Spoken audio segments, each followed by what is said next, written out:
August 7, 1942. Guadalcanal, Solomon Islands. Lieutenant Colonel Kunio Nakagawa read the intelligence assessment from Imperial General Headquarters with a mixture of satisfaction and contempt. The report analyzed the recent American landing on Guadalcanal and concluded that U.S. Marines, while adequately equipped, lacked the spiritual fortitude and warrior spirit of Japanese forces. The American Marines rely excessively on firepower and air support, the assessment stated. They avoid close combat when possible, preferring to call artillery rather than engage with bayonets. When Japanese forces attack with spirit, the Marines retreat to defensive positions and call for naval bombardment. This demonstrates a fundamental weakness of character. The Americans are shopkeepers playing at war, not warriors. Nakagawa, a veteran of combat in China, underlined the phrase, weakness of character, and filed the report. He would remember these words 2 years later on Peleliu, where his defensive tactics would kill 1,800 Marines before his own death. But even Peleliu's carnage would pale before what happened at Iwo Jima, where Japanese assertions of Marine cowardice would be drowned in blood on volcanic sand. The Japanese military's contempt for American Marines stemmed from cultural assumptions and early combat observations. The Japanese warrior tradition emphasized spiritual strength, willingness to die, and close combat with cold steel.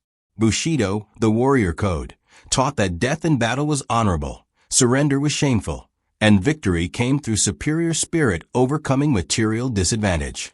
American Marines, by contrast, emphasize firepower, combined arms tactics, and preserving force. When attacked, Marines called artillery, naval gunfire, and airstrikes. When facing fortified positions, they used flamethrowers and demolitions rather than frontal bayonet charges. To Japanese observers, this appeared cowardly, a reluctance to engage in true combat. Major General Tadamichi Kuribayashi, assigned to command Iwo Jima's defense in June 1944, understood Americans better than most Japanese officers. He had served as military attaché in Washington, D.C. before the war, had traveled across America, and had studied American industrial capacity and military capability with clear eyes unburdened by propaganda. When Kuribayashi arrived on Iwo Jima in June 1944, he found the garrison preparing defenses based on traditional Japanese tactics, beach defense, followed by banzai charges to drive attackers into the sea. Kuribayashi immediately ordered everything changed. The Americans are not cowards, he told his assembled officers. They are practical. They use firepower because they have firepower. They avoid unnecessary casualties because they value their soldiers' lives. This is not weakness. It is intelligent warfare. We will not defeat them with banzai charges. We will make them pay for every meter of this island in blood and time. Kuribayashi's defensive plan was revolutionary for Japanese doctrine. No defense at the beaches where American naval gunfire would massacre defenders. No banzai charges that would waste infantry against American firepower. Instead, he would turn Iwo Jima's 8 square miles into a fortress honeycomb of tunnels, bunkers, and fortified positions designed to survive bombardment and exact maximum casualties from attacking Marines. The 21,000 Japanese defenders spent 8 months fortifying Iwo Jima. They carved 11 miles of tunnel through volcanic rock, creating an underground network connecting defensive positions. They built 1,500 rooms and chambers underground, command posts, hospitals, ammunition storage, living quarters. They installed artillery in caves with multiple firing positions, allowing guns to fire, move through tunnels, and reappear elsewhere.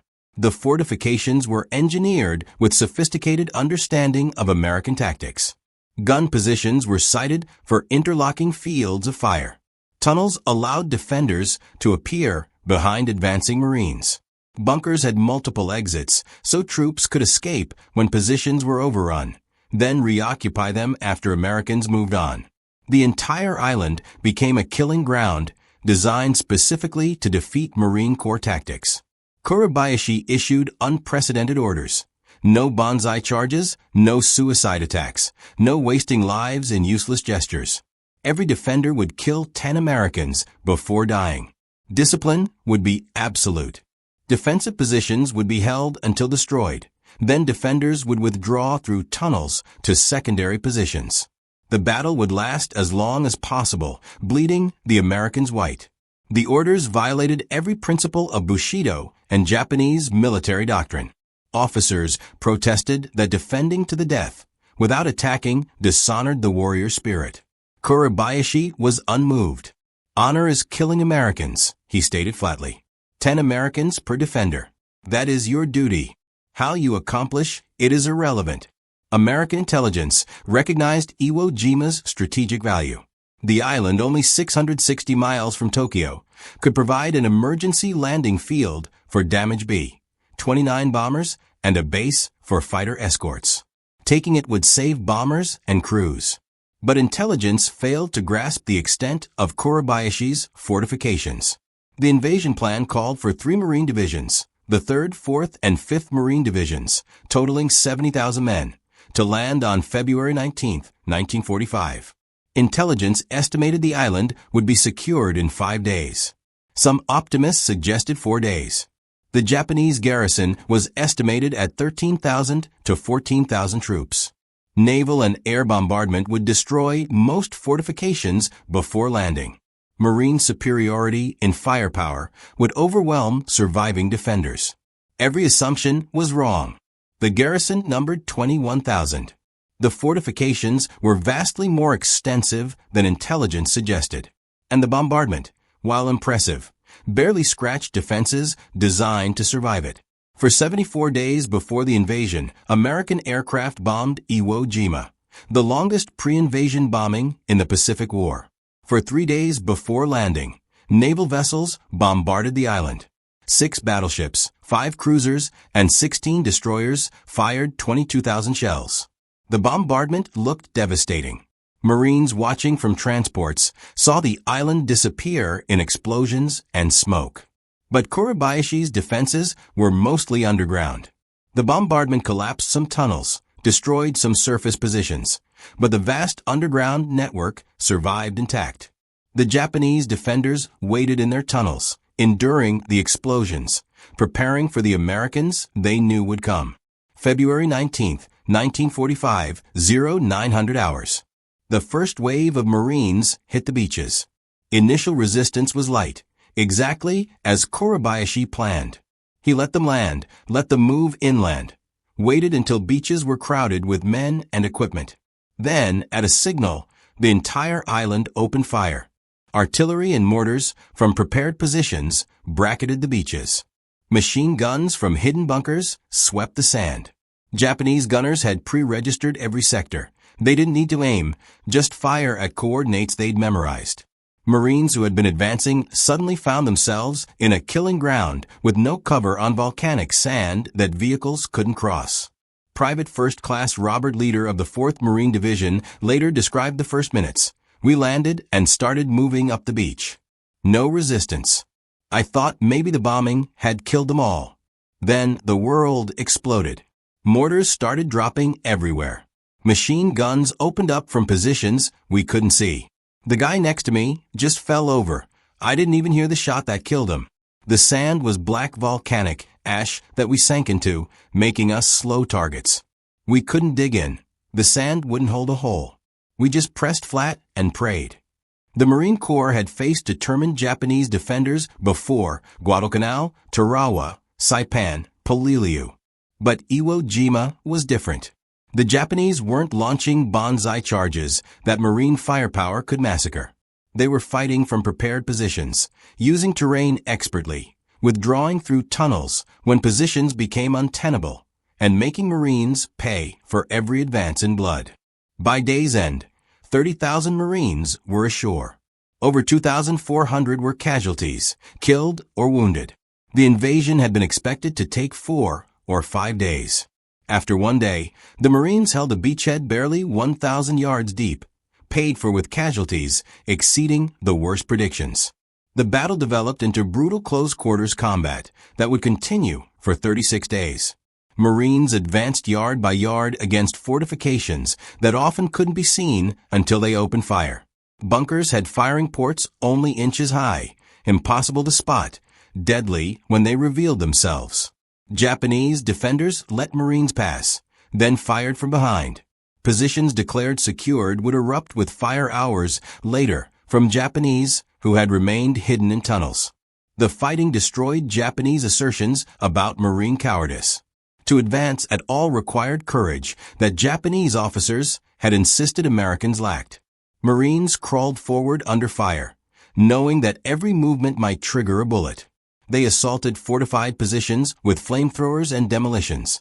Work so dangerous that the life expectancy of flamethrower operators was measured in minutes. They cleared bunkers by crawling to the firing ports and shooting or throwing grenades inside, work that required getting within feet of enemy weapons. The iconic photograph, 6 Marines raising the American flag on Mount Suribachi on February 23rd, the 5th day of battle, suggested victory was near. In fact, the bloodiest fighting still lay ahead. Suribachi was the island's southern tip. The northern plateaus held the most sophisticated defenses, and Kuribayashi had withdrawn his headquarters there. The fighting in northern Iwo Jima was apocalyptic. Company strength attacks sometimes advanced less than 100 yards in a day, losing half their strength in the process. Entire platoons were wiped out attacking single bunkers. Marines fought Japanese defenders in underground tunnels with grenades, knives, and pistols. Close combat at distances measured in feet.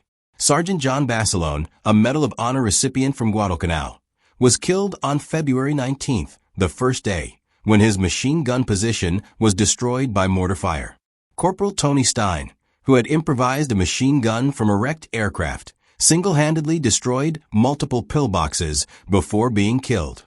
Private First Class Jacqueline Lucas, 17 years old, threw himself on 2 grenades to save his squad, miraculously surviving. He would receive the Medal of Honor.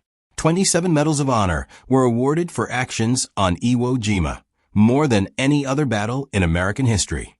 Over half were posthumous. The Medal of Honor requires valor beyond the call of duty. That 27 men achieved that standard in 36 days testifies to the battle's intensity and the courage required simply to survive. The Japanese defenders fought with the determination their doctrine predicted, but in ways it had never imagined. Kuribayashi's orders forbidding banzai charges held for most of the battle.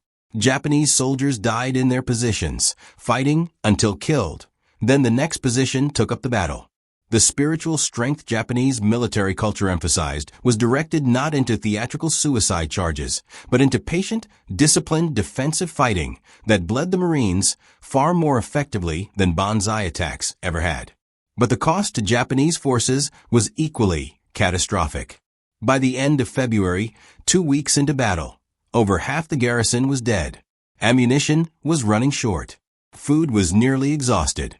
Medical supplies were gone. Wounded Japanese soldiers received no morphine, no anesthesia, nothing but bandages and hope. Water was severely rationed.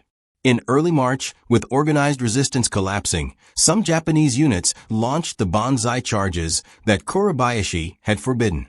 These were not organized attacks, but desperate final acts by men who knew they were dying and preferred death in battle to slow starvation in collapsing tunnels. The charges were slaughtered by Marine firepower, accomplishing nothing except confirming that Kuribayashi's defensive tactics had been far more effective than traditional Japanese tactics. Kuribayashi himself died in the final days. His body was never found. He likely died in a tunnel that collapsed or in the confused fighting of the battle's final week.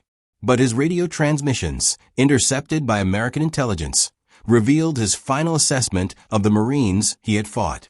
On March 14th, Kuribayashi transmitted to Tokyo, "The American Marines are the finest infantry soldiers I have ever encountered. They advance despite horrific casualties. They do not retreat when attacked. They clear fortified positions with courage that should be impossible for men who have already seen the death of their comrades." Japanese intelligence called them cowards who rely on firepower. This is false. They use firepower because they are intelligent, not because they are cowardly. When firepower is insufficient, they advance with grenades and flamethrowers. When those are insufficient, they advance with knives and bayonets. They fight with a determination equal to Japanese forces, but with better equipment and tactics. We cannot defeat such men. We can only kill as many as possible before we die. The battle was declared secure on March 26, 1945, 36 days after the landing. Secure was relative.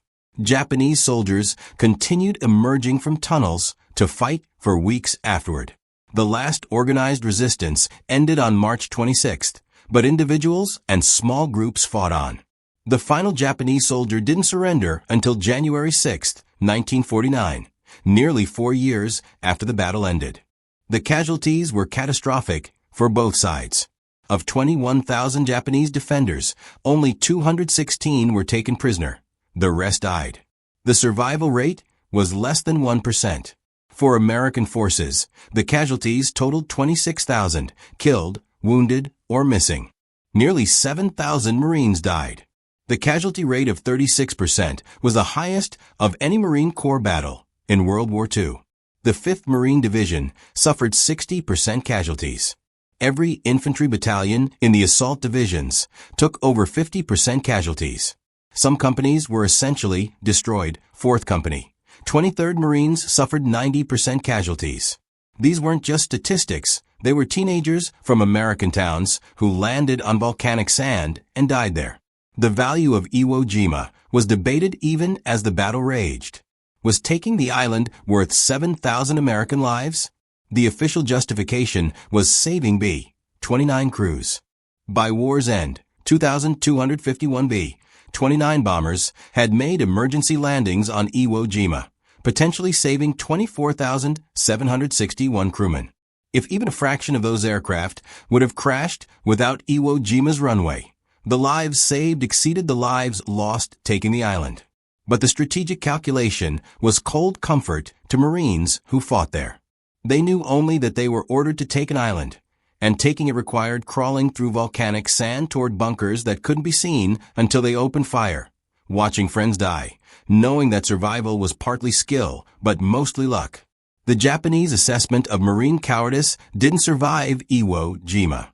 After the battle, captured documents and prisoner interrogations revealed a dramatic shift in Japanese military evaluation of American Marines. A report from a surviving staff officer stated, "Previous intelligence assessments claiming American Marines are cowardly or weak are completely incorrect and should be disregarded. The Marines demonstrated courage equal to or exceeding Japanese forces. Their willingness to advance despite casualties, to assault fortified positions repeatedly, and to continue fighting after witnessing massive losses among their comrades indicates warrior spirit of the highest order. Future defensive planning should assume Marines will not be deterred by casualties and will continue attacking regardless of losses." This assessment represented complete reversal of pre-war Japanese military doctrine. The idea that Americans lacked warrior spirit had been foundational to Japanese strategic planning. If Americans would quit when faced with heavy casualties, then fanatical defense could make the cost of victory unacceptable, potentially forcing a negotiated peace. Iwo Jima destroyed that assumption. The Marines who survived Iwo Jima rarely spoke about it afterward. Unlike some veterans who shared war stories, Iwo Jima veterans typically remained silent. The memories were too painful, the losses too personal, the experience too intense to communicate to people who hadn't been there. Corporal E.B. Sledge, who fought on Peleliu and Okinawa, wrote in his memoir that meeting Iwo Jima veterans was sobering even for other Marines. We who had fought on other islands understood combat. But Iwo Jima veterans had something in their eyes that was different. They had seen hell in a concentration that exceeded anything we experienced. When you mentioned Iwo Jima, they would go quiet or change the subject or simply walk away. It was clear they carried wounds deeper than what showed on their bodies. The battle's legacy extended beyond casualty statistics. Iwo Jima proved that American forces would sustain casualties exceeding 30% to take a strategic objective, a demonstration that ended Japanese hopes that American public opinion would force negotiated peace after sufficient bloodshed. It proved that Marine Corps tactics could defeat even superbly prepared defenses, though at terrible cost. And it proved that American service members possessed the same willingness to die for their cause that Japanese doctrine insisted was uniquely Japanese. The famous photograph of the flag raising on Mount Suribachi became the most reproduced photograph of World War II. It appeared on war bond posters, stamps, monuments. The Marine Corps War Memorial in Arlington, Virginia, depicts the flag raising in bronze. The image symbolized victory, determination, and sacrifice. But the men in the photograph understood the disconnect between symbol and reality. Of the 6 flag raisers, 3 were killed before the battle ended. The survivors struggled with being celebrated for a moment that took seconds while their friends had died in fighting that lasted weeks. John Bradley, one of the Navy corpsmen in the photo, never talked about Iwo Jima. His family didn't learn he was in the famous photograph until after his death, when they found news clippings he had hidden. The Japanese defenders, particularly those who served under Kuribayashi, have been remembered differently by history. In Japan, Kuribayashi is honored for his realistic assessment of American capabilities, his innovative tactics, and his determination to make the Americans pay maximum cost for victory. His letters home, discovered after the war, revealed a man who understood Japan would lose, but who did his duty to the end anyway. The contrast between Japanese and American military culture was stark throughout the battle. Japanese soldiers fought knowing they would die. Survival was not expected or even particularly desired. Marines fought hoping to survive. Survival was the goal. Death was the risk accepted in pursuit of that goal. Yet both sides fought with comparable determination, suggesting that courage isn't culturally specific, but universally human. The battle's tactical lessons influenced both American and Japanese military doctrine going forward. For Americans, Iwo Jima validated the Marine Corps' combined arms approach, infantry supported by tanks, artillery, naval gunfire, and airstrikes. It demonstrated that well-prepared defenses required overwhelming firepower to reduce. And it proved that even when tactics were correct, victory against determined defenders in fortified positions would be costly. For Japan, Iwo Jima validated Kuribayashi's defensive philosophy over traditional banzai charge tactics. The island of Okinawa, invaded in April 1945, was defended using similar tactics, fortified positions, tunnels, no banzai charges until the very end. The Battle of Okinawa lasted 82 days and caused 50,000 American casualties. Japanese defenders inflicted casualties 3 times higher than at Iwo Jima by applying Kuribayashi's lessons. The planned invasion of Japan itself, Operation Downfall, scheduled for November 1945, caused enormous concern among American military planners. If Iwo Jima's 8 square miles cost 26,000 casualties, and Okinawa's 463 square miles cost 50,000 casualties, what would the Japanese home islands cost? Estimates ranged from 400,000 to 800,000 American casualties. The atomic bombs dropped on Hiroshima and Nagasaki in August 1945 ended the war before those estimates could be tested. Post-war analysis suggested that the atomic bombs saved lives on both sides by preventing Operation Downfall. If mainland Japan had been defended like Iwo Jima, with underground fortifications, fanatic resistance, and tactics designed to maximize American casualties, the invasion would have been horrifically costly. American casualties would have been in the hundreds of thousands. Japanese casualties, military and civilian, would have been in the millions. In this context, Iwo Jima served as a terrible preview of what might have been. The 36 days of fighting demonstrated that Japanese forces, properly led and prepared, could exact enormous costs even from superior American forces. It demonstrated that American forces would pay those costs rather than quit, but it also demonstrated that the costs were approaching unsustainable levels. The individual stories of courage from Iwo Jima fill volumes. Private First Class Douglas Jacobson destroyed 16 Japanese positions single-handedly, earning the Medal of Honor. Pharmacist Mate Third Class George Wallen treated wounded Marines under constant fire for 3 days despite being wounded himself, earning the Medal of Honor. Lieutenant Colonel Justice Chambers, commanding the 3rd Battalion, 25th Marines, led his battalion despite being wounded 3 times, earning the Navy Cross. These were not professional soldiers. They were drafted civilians transformed by training into Marines. Many were teenagers. Their courage under fire wasn't programmed by warrior culture or generations of military tradition. It emerged from training, leadership, unit cohesion, and personal determination to not fail their comrades. This combination proved just as effective at producing combat effectiveness as the Bushido Code that Japanese military culture insisted was essential to warrior spirit. The racial overtones of the Japanese assessment of American Marines as cowards reflected broader Japanese wartime propaganda that depicted Americans as soft, materialistic, and lacking martial spirit. This propaganda served to maintain morale among Japanese forces and civilians by suggesting that Japan's spiritual superiority would overcome American material advantages. Iwo Jima destroyed that narrative so completely that Japanese leadership struggled to explain it. How could supposedly soft Americans sustain 26,000 casualties taking a small island and continue fighting?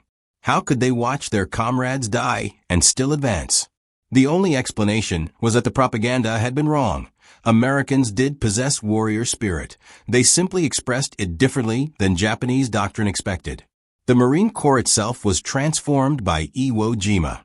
Before the battle, Marines were recognized as elite infantry, but after Iwo Jima, they became legendary. The flag-raising photograph, the casualty lists, the stories of courage under fire, all created an image of Marines as unstoppable warriors who would accomplish their mission regardless of cost. This image would shape Marine Corps identity for generations.